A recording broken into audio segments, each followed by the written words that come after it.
Hey everybody, happy Friday.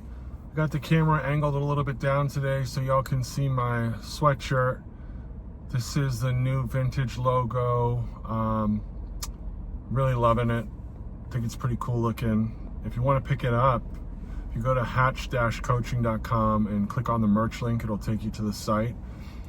This is on there. Some ringer tees with this logo. There's some new stuff like an athletic logo, some t-shirts and sweatshirts, some hats. So grab some stuff and spread the word.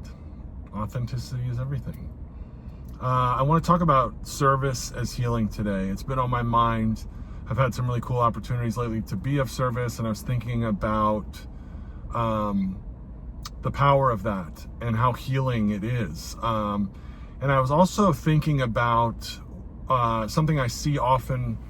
I just run into it a bunch over the years, is I see people that are a little bit unhappy or miserable, whatever you want to say, in their life as it currently sits. And as a result of that, they're looking for a solution to that misery. And oftentimes that means nowadays using our phones and looking at like social media and these influences that are coming into us. And oftentimes those influences are going to look like, get this thing or make this much money and you'll be happy like I am. And so we start to internalize that messaging that we need to get some stuff and things or achieve at some level to arrest the misery or dissatisfaction we're feeling. And oftentimes what I then see is that those people that are feeling that way and thinking that way, and I was that way for a long time too, get lost in the fact that they can't ever really achieve at that level. They're never going to be able to afford a Lamborghini. They're never going to sell a company for $1 million. So they're just going to be miserable and sad the rest of their lives because that's the answer and they can't get that. And so I just want to press the blow up button on that ideology and that thought process and talk about what the real anecdote is.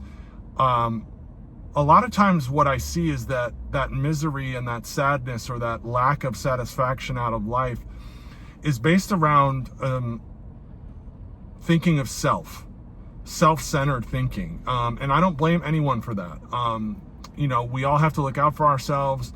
We need to make sure our needs are met, all these things. But when we are caught up in the loop of selfish thinking, me, I, for me anyways, that never has led at the end to any sense of joy or happiness or peace. The only anecdote for me and what I've seen work for other people is to get out of self. And so that's where this service as healing idea comes into play, right? We get outside of ourselves. We're useful and helpful to someone else, to a cause we believe in, whatever that looks like. And in the midst of that, we find some sense of happiness and peace and joy because we're living with purpose, right? That's the anecdote. And now here's the thing that I want to talk about too. And this is going to get a little tinfoil hatty, but I don't care. You got to look at who's behind the messaging that you're receiving, okay? This world of social media and this culture we live in is based on constant consumerism. So these companies are spending millions and millions of dollars a year on psychological testing to figure out the best way to maintain the integrity of a system that operates on our constant consumerism.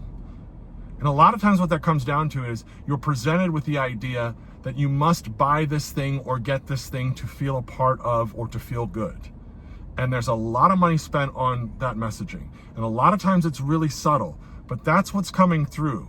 So the reason why that is that way is because it wants to maintain the system of order that stands, right? Shareholder price is important. They need to sell more product. They need to move more stuff so that that value continues to grow and blah, blah, blah, blah, blah. If you come to realize that going and volunteering at the soup kitchen is going to provide you with more satisfaction than buying anything, well, look, then you break away from that matrix and that system, and now you're not necessarily going to be consuming as much, and you're going to kind of forget about the fact that, man, I don't need a Lamborghini to be happy. Like, I need to go down to the soup kitchen and volunteer for 2 hours, or the food bank, or go to the Humane Society and walk dogs, or gosh, find a neighbor who maybe is a little elderly and ask them if you can do something for them to help them around the house. I mean, whatever it is, right?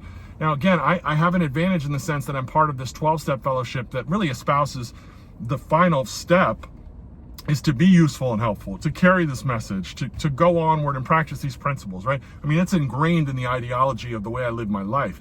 So I'm trying to bring that to a wider audience, to other people, to say, look, man, it's the same thing for y'all. The anecdote is the same.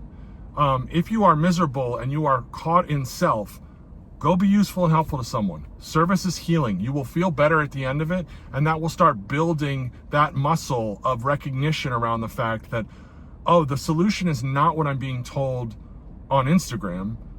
The solution is what I know to be happening when I am useful and helpful. So hopefully that helps somebody. Hope you guys have a great rest of your week. Have a great weekend. Recharge, rejuvenate, and we'll see you soon. Bye.